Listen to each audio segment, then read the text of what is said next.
एक परीक्षा में 70% विद्यार्थी अंग्रेजी में उत्तीर्ण हुए और 80% गणित में उत्तीर्ण हुए। यदि 10% विद्यार्थी दोनों विषयों में उत्तीर्ण हुए और कुल 144 विद्यार्थी दोनों विषयों में उत्तीर्ण हुए तो विद्यार्थियों की क्या बतानी है, आपको कुल संख्या बतानी है। प्रश्न पढ़ते ही आपके दिमाग में क्या आ जाना चाहिए कि अंग्रेजी में कितने पास हुए और फेल हुए। अंग्रेजी में पास हो गए थे 70%, तो फेल कितने होंगे 30%। गणित में पास हो गए थे 80%, तो फेल हो गए 20%। दोनों सब्जेक्ट यानी बोथ में कितने पास हो गए 144 स्टूडेंट पास हुए टोटल, और फेल कितने हो गए टोटल हो गए 10%। तो अब अपने को ये पता लगाना है तो दोनों विषयों में कुल कितने विद्यार्थी फेल हुए। तो दोनों विषयों में कुल कितने विद्यार्थी फेल हुए, इनको जोड़ दो और इनको घटा दो, तो ये हो गए 30 + 20 - 10 बराबर 40%। अगर दोनों में फेल 40% है तो पास कितने होंगे 60%। और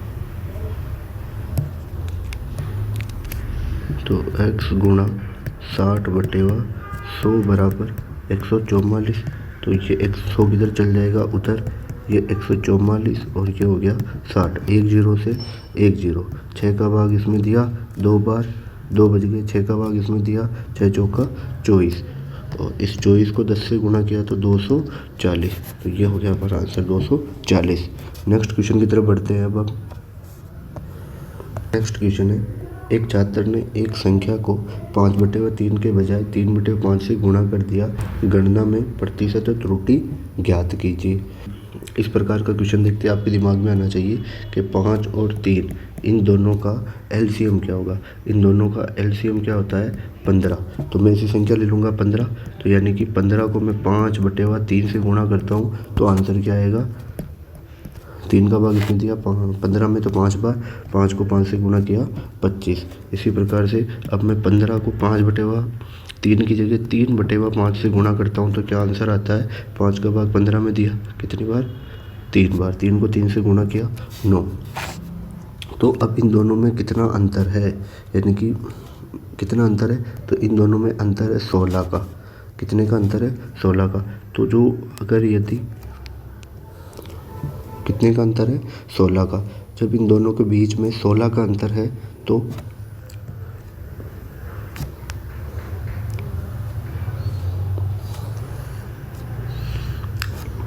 तो ये जो 16 है वो इस 25 का कितना प्रतिशत है वो हम कैसे पता करेंगे। इस प्रकार से 25 का भाग 100 में दिया 4, 16 चौक 64%। ये हो गया अपना आंसर नंबर डी। अब अपन अगले क्वेश्चन की ओर बढ़ते हैं। एक व्यक्ति की वार्षिक आय में 1.2 लाख रुपए की वृद्धि होती है, लेकिन आय पर लगने वाला कर 12% से घटकर 10% हो जाता है। तो अब उतना ही कर चुकाता है जितना वह पहले चुकाता था। अब उसकी बढ़ी हुई आय क्या है। तो सबसे पहले क्या है, कंडीशन में अपने क्या दे रखा है बराबर। तो पहले उसकी सैलरी कितनी थी, मैं मान लेता हूँ पहले उसकी सैलरी थी x। तो x सैलरी थी तो उस पर वो कितना परसेंट टैक्स दे रहा था 12%।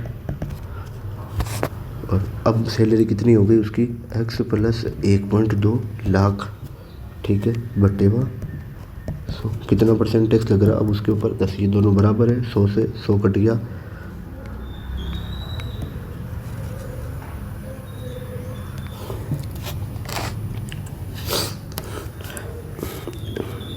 इस प्रकार का प्रश्न पढ़ते ही आपको ये आ जाना चाहिए कि जब भी कोई क्वेश्चन बराबर का क्वेश्चन हो, कोई भी क्वेश्चन बराबर का हो तो उनके दोनों तरफ की संख्याएं क्या होती है बराबर होती है। तो पहले मैं मानता हूँ उसकी आय क्या थी x थी। अब उसने उसके ऊपर कितना टैक्स देता था, वह 12% टैक्स देता था। अब उसकी आय क्या हो गई, उसमें कितने बढ़ गए 1.2 लाख रुपए बढ़ गए, और वो टैक्स कितना दे रहा है अब 10% दे रहा है। अब ये दोनों बराबर है तो 100 में से 100 कट गए, ठीक है। अब इसको कर लो, इसमें 2 का भाग दिया 6 बार, इधर 2 का भाग दिया 5 बार, तो ये हो गया 6x बराबर 5x प्लस 1.2 को 5 से गुणा करेंगे तो 6। जब ये इधर आएगा तो 6 में से 5 गया तो x बराबर 6। ये लीजिए x बराबर 6। ये हो गया आपका आंसर, क्योंकि यहाँ पे लाख में पूछा है। लीजिए, ताज़े फलों में 68% पानी होता है और सूखे फलों में 20% पानी होता है। 100 किलोग्राम ताज़े फलों में कितने किलोग्राम सूखे फल प्राप्त किए जा सकते हैं। ये आना चाहिए कि यानी कि जो ताज़ा फल है, और इधर मैं लिख देता हूँ सूखे फल। तो जो ताज़ा फल है वो अगर यदि 100 कितने हैं देर के आपको 100, तो ये इसके कितने परसेंट है 68%। तो 68% क्या हो जाएगा, यानी कि इसमें 68% क्या था, पानी था। तो फिर फल कितना था, फल था 100 माइनस 68, कितना हो गया 32, यानी फल। अब आप इस 32 को देख करके, ऑप्शन में 32 देख करके इसको टिक नहीं लगाना है। क्यों इसको नहीं करना है, क्योंकि ये क्या है, पूरा सूखा फल है। अपने को क्या पूछा है, ऐसा फल जिसके अंदर 20% क्या हो, पानी। तो मैं अब इसमें क्या मिला दूंगा, 20% पानी। तो यानी कि अभी ये क्या है, केवल मैं पानी मिलाऊंगा, तो ये हो गया 32 बराबर 80%। तो 100% बराबर कितना हो जाएगा, कर लो इनको वज्र गुणा। जैसे ही इनको वज्र गुणा करूँगा तो ये क्या आएगा, 100 गुणा 32/80, 0 से 0, 8 का भाग इसमें दिया 4 बार, इसको इससे गुणा किया तो 40। तो ये आ गया अपना आंसर 40।